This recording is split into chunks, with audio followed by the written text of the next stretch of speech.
qanchadan beri beliz og'rib, nima qilsangiz ham og'riyotibdi, hech qo'yib yormayaptimi? Shu bel og'rig'idan hamma narsa qilib ko'rdingiz. Bir araga chaqtirdingiz, bir hijoma qildirib ko'rdingiz, bir ukol qildirdingiz.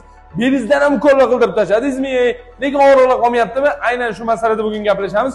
Og'riqni qoldirish uchun noto'g'ri turmush tarzidan sog'lom turmush tarziga o'tishingiz kerak. Bu uchun 5 ta qoidani bugun men sizga aytib o'taman. Hozir tayyor qilib yozib qo'yganman va yozilgan narsalarni birma-bir siz bilan tahlil qilamiz. Assalomu alaykum. Sizlar bilan bel grijasi disk uchun mutaxassisi Zuhriddin Salohiddinov. Agar grijangiz bo'lsa-yu, hamma narsa qilsangiz ham tuzalmayotgan bo'lsa, avvalo hamma narsalarni 5 ta qoidani uy sharoitida qilasiz. Unda ham bo'lmasa, to'g'ri qila olmayotgan bo'lsangiz, pastdagi nomerga murojaat qilib, tashrif buyurib grijangizni davolab ketishingiz mumkin. Biza boshladik, ekrandan uzoqlashmang. Zo'r ma'lumotli video davomida sizni kutyapti.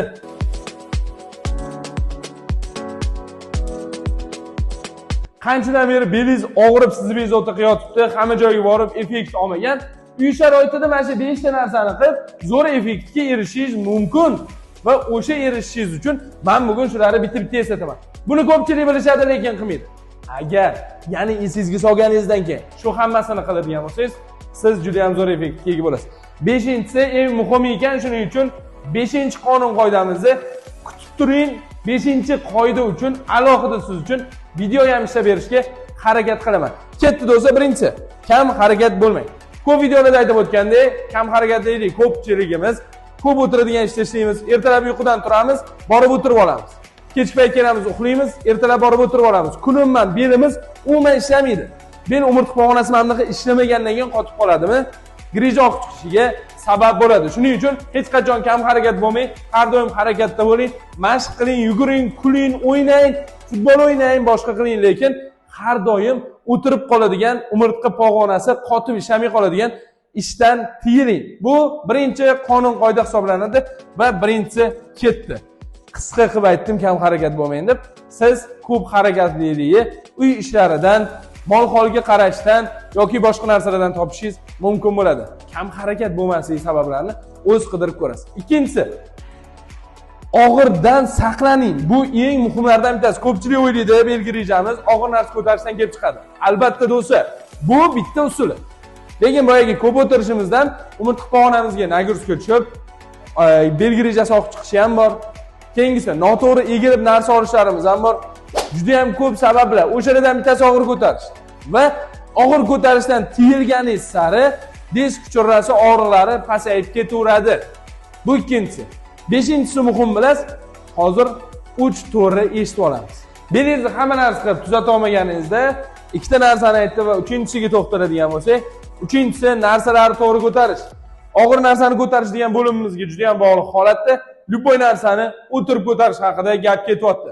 Oyog'ingizni boylash uchun ham o'tirib harakat qilishingiz, o'ta yengil yerdan ip oladigan bo'lsangiz ham o'tirib olishingiz, hatto og'ir narsalarni ham to'g'risini aytganda 100 kilolik narsani qo'lingiz ko'tarsa, belingiz ko'tarib chidaveradi. Faqat o'tirib olishingizni nazarda tutamiz. Shuning uchun uyda nima ish qiladigan bo'lsangiz, bolangizni ko'tarasizmi, boshqa chelak ko'tarasizmi, tog'ora ko'tarasizmi, boya aytganimdek uy ishlari, mol holga qaraysizmi, hammasida o'tirib narsa ko'tarsangiz, hech qachon belingiz grija bo'lmaydi. Bular bir-biriga bog'liq. Masalan, boya to'g'ri turmush tarzini yo'lga qo'yib, grijani og'rig'ini yo'qotib olish uchun birinchi aytganimdek, kam harakat bo'lmang, ko'p harakat bo'ling degandan keyin, ko'p harakat qilganingizda og'ir narsalar ko'tarib qo'yishingiz yo yerlardan narsa olib, belingizga noqulay holat tug'dirishingiz mumkin.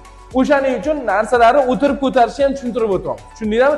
Bir-biriga bog'liq. Ko'p harakat bo'ling, og'ir narsalarni yo boshqa narsalarni o'tirib ko'taring, imkon qadar og'irdan saqlaning, umurtqa pog'onasi tayyor bo'lmasa degan.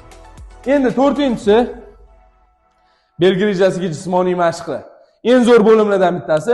Grijaga turnik mumkinmi, turnik mumkinmi deyverasiz. Do'stlar, grijaga turnik qilmasdan turib, jismoniy mashqlarni ko'paytirishimiz kerak. Bel umurtqa pog'onasini ishlatadigan, misol uchun zalga chiqib toshga ko'tarsak bo'ladi, bel muskullariga ishlasak bo'ladi. Bel muskullariga ishlagan sari bel muskullari baquvvat bo'ladimi? Grija og'riqlari o'zidan o'zi yo'q bo'lib ketadi, chunki muskul baquvvat любой narsaga chidamli. O'shaning uchun umurtqa pog'onasiga belga jismoniy mashqlarni ko'paytirishimiz kerak bo'lar ekan. Va oxirgisi eng muhimi, buni hozir tushuntirib beraman.